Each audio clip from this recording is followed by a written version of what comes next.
Масштабная модернизация – процесс долгий, трудоемкий и затратный. В настоящее время на Брянском машиностроительном заводе завершается усовершенствование производства. За 4 года на эти цели было израсходовано около 6 миллиардов рублей. Уже сегодня цеха БМЗ оснащены современным оборудованием. Компьютеризирован процесс производства. В ходе визита на крупнейшее предприятие отечественного транспортного машиностроения Мурат Зязиков познакомился с процессом сбора.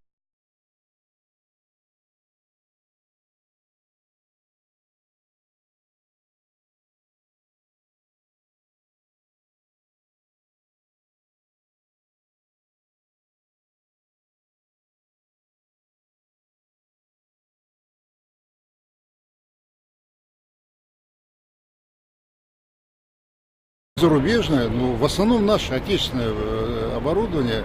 И это еще раз о том говорит, что мы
Остается в числе крупнейших предприятий Брянщины. В цехах завода трудятся более 4500 человек. Условия для работы на предприятии созданы достойные. Средняя зарплата здесь более 34 тысяч рублей. Кристина Пасхилова, Евгений Седачев. События. Брянск.